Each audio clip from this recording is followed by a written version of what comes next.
because the solvent will start to attack the edge of your paint and your sealer. And I always preach, what makes a good painter is not laying paint. It's about fixing problems quickly and effectively. Professor Sprayworks reporting for duty. So today, I made a little mistake, and I'm going to show you guys the fastest, most effective way to correct this when it happens to you, because it will happen to you. All right, so what we have is this. What that is, or was a run in my base coat. So I had a color that was close to this. I threw it on there for base. I added reducer. It was over reduced and it ran on me.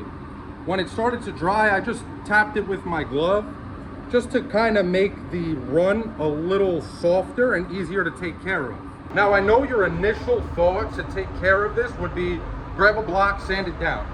And yes, you can do that and it will work, but it's not the fastest, most effective way to take care of it. And you can do the same thing with solvent. Again, this is water, but what I'm going to show you is a faster way to do it, and you can do it this way with water and with solvent.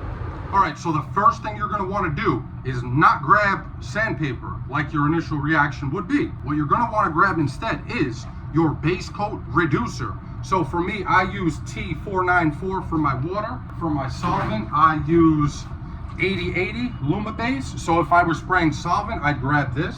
Since I'm spraying water, I'll grab this. Then what you want to do, grab a paper towel, fold it up, and you'll take some of your reducer and you'll dump it on that rag. You want it wet, but not dripping, soaking wet.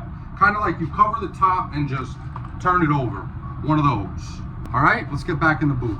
Now you'll take your reducer and you'll wipe that run. You'll wipe it basically until you start seeing the paint come off.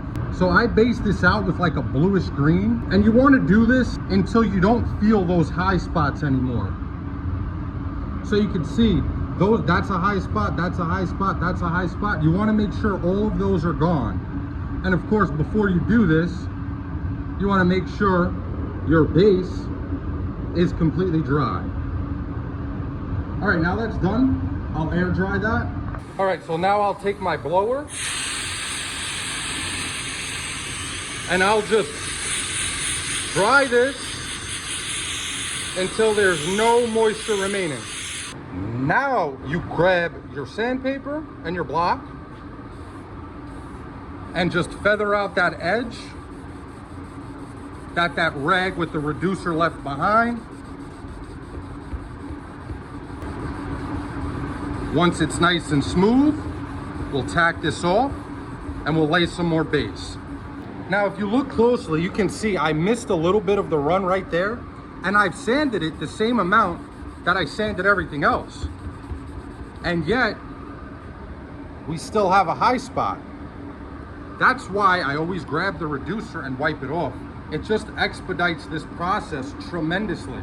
Anybody who has tried to sand a run out knows you sand it out, you put more base, and then you see you still got to run and you got to sand it again, and you go in that cycle about 4 or 5 times.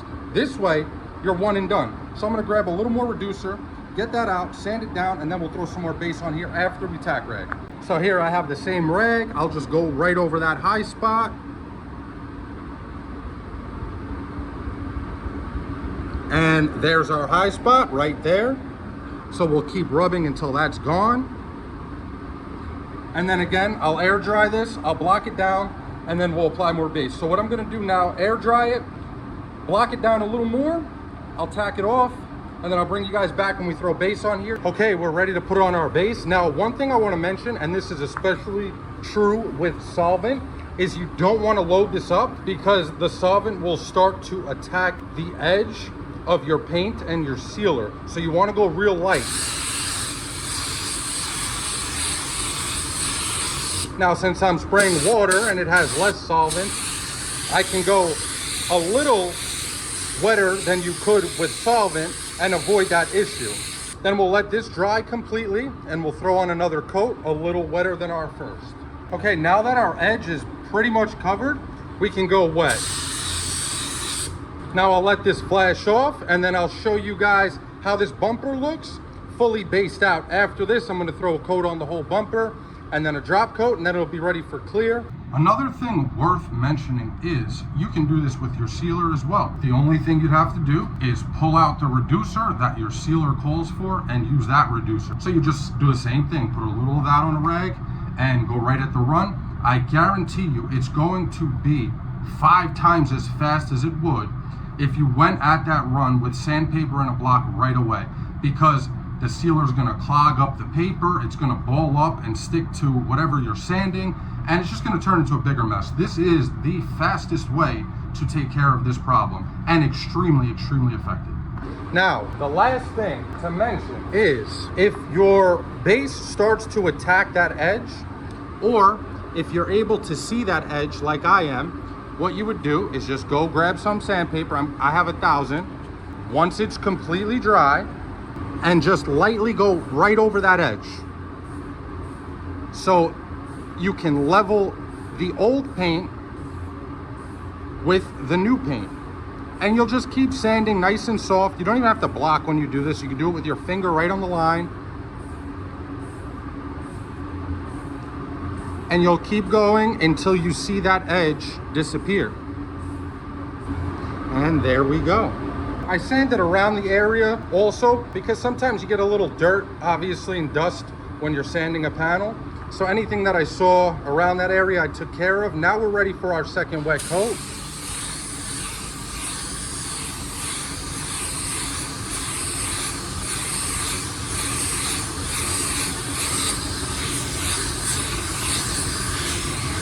We'll let that dry. We'll make sure we have no more edge. Then we'll do our drop coat and clear. All right, this is before our drop coat. It's almost completely gone. If you're having trouble with that edge, what you can do before your final coat, just give it a dry coat. Basically a drop coat before your drop coat. That's gonna allow that base to build up, and your next drop coat will have something to lay on top of. So I'll give that about 3 minutes to flash off, and then we'll put our drop coat on here. All right, that's all flashed off. We'll lay our drop coat on, and then we'll slap some clear on here, and I'll show you guys how it looks all done, so you can see how quick and easy and effective this method of removing runs from your base coat really is. I can guarantee you there is not a better method out there in terms of speed and results. And I always preach, what makes a good painter is not laying paint. It's about fixing problems quickly and effectively. All right, we're gonna lay our first coat of clear on here so you guys can get a little sneak peek. And then once I'm all cleared up, I'll bring you back in here to get a close look.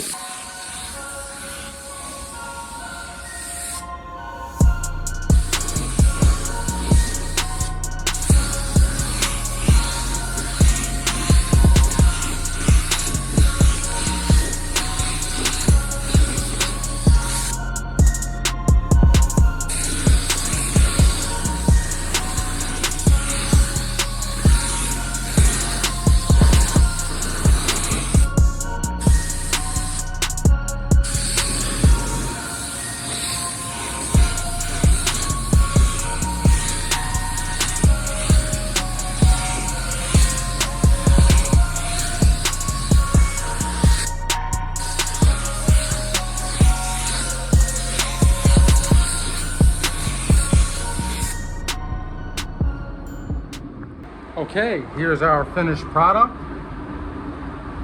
You can see there is no sign of a run anywhere. And it was real easy to take care of. If you tried sanding that down, you would have been sanding 5 times, and it would have taken you 40 minutes, 45 minutes. This took me 5 minutes, maybe. Got a little more dirt than I would, prefer to have in my paint jobs, but that's usually what happens when you sand a panel while you're painting.